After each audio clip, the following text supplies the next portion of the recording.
आप सभी का अपने इस प्यारे से यूट्यूब चैनल में बहुत बहुत स्वागत करती हूँ। जैसे कि हमारा 2026 का PYQ 13 ईयर्स का सीरीज चल रहा था, जिसमें 42 क्वेश्चन पिछले लेक्चर में अटैम्प्ट किए थे। आइए 42 नंबर से देखते हैं। तो 43 नंबर है, पादप कोशिकाओं की राजधानी में जलघूलित वर्णक कौन से होते हैं? तो एंथ्रासाइनिन होता है। 44 नंबर है, निम्नलिखित में से कौन झिल्ली से घिरे नहीं रहते? तो राइबोसोम है। 45 है, झिल्ली युक्त कोशिकीय अंग के लाइसोसोम, गोल्गी उपकरण और माइटोकॉन्ड्रिया। साथ में किनारे साइड में दिए हुए कौन से ईयर में पूछे गए हैं? 46 नंबर है, वर्णिकी लवक किस क्रिया में भाग लेते हैं? तो प्रकाश संश्लेषण में लिखते हैं। कॉलम 1 को कॉलम 2 से मिलाना है। ये थैलेकॉइड है, थैलेकॉइड स्टोमा में चपटी झिल्ली नुमा कोष में पाए जाते हैं। विकिष्टी है, किष्टी जो है तो माइटोकॉन्ड्रिया के अंदर में पाए जाते हैं। सिस्टर्नी जो है वो DNA के गोल्गी उपकरण में डिस्कनुमा कोष होते हैं। और क्रोमैटिन जो है वो DNA की संघनित संरचना में पाए जाते हैं। इसका ऑप्शन नंबर 3 बिल्कुल सही है। निम्नलिखित में से किसमें DNA नहीं होती? तो राइबोसोम में नहीं होती। हरित लवक में चपटी झिल्ली नुमा कोषों की व्यवस्थित चट्टों को क्या कहा जाता है? तो सिग्राना कहते हैं। 50 नंबर है, निम्नलिखित को मिलाना है। तारक केंद्र जो है वो पश्चिमाभ या कसाब की आधार के कार्य करते हैं। पर्णहरित जो होते हैं वो थैलेकॉइड में पाए जाते हैं। अंतःकटक जो है वो सूत्रकर्णियों के अंतर्वलन में पाए जाते हैं। और राइबोसोम्स जो हैं वो न्यूक्लिक अम्ल में उपस्थित होती है। ठीक है, साइटोपंजर पश्चिमाभ एवं कौशाबिका के क्वेश्चन से देखते हैं, जिसमें तारक का अवतरण केंद्र आते हैं। 51 नंबर है, निम्नलिखित में से कौन सा कार्य कोशिका में साइटोपंजर द्वारा किया जाता है? तो गति है, और ये 2023 में पूछा गया था। ठीक है, ये नेक्स्ट देखते हैं 52 नंबर, निम्नलिखित में से कथनों को पढ़िए और सही विकल्प को सेट करिए। तो पहला यूक्रोमेटिन एक ढीला बंधा हुआ क्रोमैटिन है, ये बिल्कुल सही है।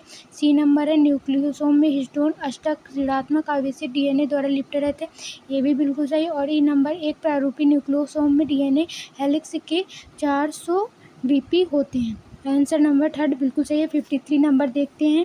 ये मध्य केंद्रीय गुणसूत्र क्या है? तो केंद्रक के मध्य में स्थित होता है और गुणसूत्र की दोनों भुजाएं बराबर की लंबाई की होती हैं। बी है, अग्र बिंदु गुणसूत्र कहाँ होता है? तो ये दूरसूत्री बिंदु अंत के समीप होता है और एक भुजा बहुत छोटी और दूसरी भुजा बहुत लंबी होती है। तीसरा उपमध्य केंद्रीय जो गुणसूत्र बिंदु गुणसूत्र मध्य से हटकर थोड़ा दूर पर स्थित होता है और एक भुजा छोटी और एक भुजा बड़ी होती है। ठीक है, डी नंबर है, अंतःकेंद्रीय गुणसूत्र जिसका गुणसूत्र के सिर पर स्थित होती है, इस प्रकार से डी नंबर बिल्कुल राइट है। 54 नंबर है, तारक केंद्र कब द्विगुणित होता है?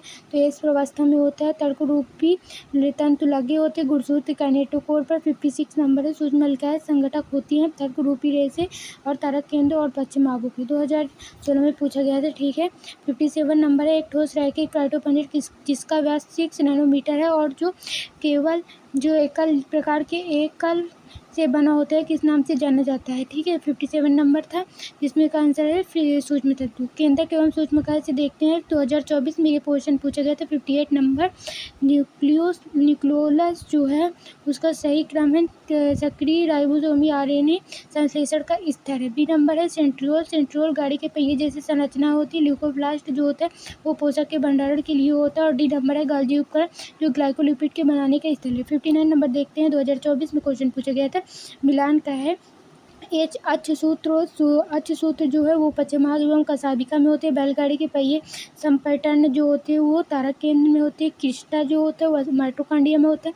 ये सूत्र कड़ी का सैटेलाइट गुणसूत्र में होते हैं। ठीक है, 60 नंबर देते हैं। 2021 में पूछा गया, जब गुणसूत्र बिंदी गुणसूत्र की दो बराबर भुजाओं के मध्य में स्थित होता है तब यह क्या कहलाता है? तो मध्य केंद्र कहलाता है। 61 नंबर है, निम्नलिखित में से कौन सा कथन गलत है? परिपक्व चालनी नलिका तत्वों में से एक स्पष्ट केंद्रक और साधारण कोशिका द्रव्य उपांग है, तो ये गलत है क्योंकि चालनी नलिका में RBC अनुपस्थित होती है।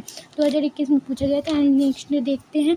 नेक्स्ट 62 नंबर है, अंतर्विशिष्ट कार्यों के विषय में निम्नलिखित में से कौन सा कथन गलत है? 2020 में पूछा गया, तो ये खाद्य कणों के अंतर्ग्रहण में सम्मिलित है, ये गलत है। केंद्रक में झिल्ली न्यूक्लियोप्लाज्मिक संरचना जो सक्रिय रूप से किसके संश्लेषण का स्थल उड़ीसा में पूछा गया था, तो ये RNA का है। ठीक है, 64 नंबर, एक उपमध्य केंद्रीय गुणसूत्र की छोटी एक बड़ी भुजाओं को क्या कहते हैं? तो P भुजा और Q भुजा कहते हैं। ठीक है, गलत मिलान का चयन करना है। तो इसमें बहुपट्टी गुणसूत्र जो है एम्फीबियनों के अंडक वो गलत है, 2018 में पूछा गया था। ठीक है, 66 नंबर है, केंद्रक के लिए निम्नलिखित में से कौन सा कथन सही 2018 में पूछा गया? तो ये राइबोसोम RNA संश्लेषण का क्रिया विधि का स्थल है, ये बिल्कुल राइट है। बलियानी वलय स्थल है। 2015 के टाइम में पूछा गया था। तो आरएनए और प्रोटीन के संश्लेषण के इस तरह न्यूक्लियाई या केंद्रीय आवरण उत्पन्न होता है। 2015 में 68 नंबर का पूछा गया। तो ये रोच अंतर्द्रव्यी जालिका एंडोप्लाज्मिक रेटिकुलम से, ठीक है। वे गुणसूत्र जिनमें गुणसूत्र बिंदु एक सिरे के समीप स्थित होते हैं उन्हें अग्र बिंदु कहा जाता है। ये 2015 में पूछा गया था, ठीक है। थैंक यू सो मच, आप सभी का बहुत बहुत धन्यवाद जो हमारी वीडियो देखे हैं। लाइक शेयर सब्सक्राइब जरूर कीजिए। आज हम उसका जीवन की इकाई का पूरा लेक्चर 3 लेक्चर्स में पूरा चैप्टर की PYQ कंप्लीट कर लें, ठीक है।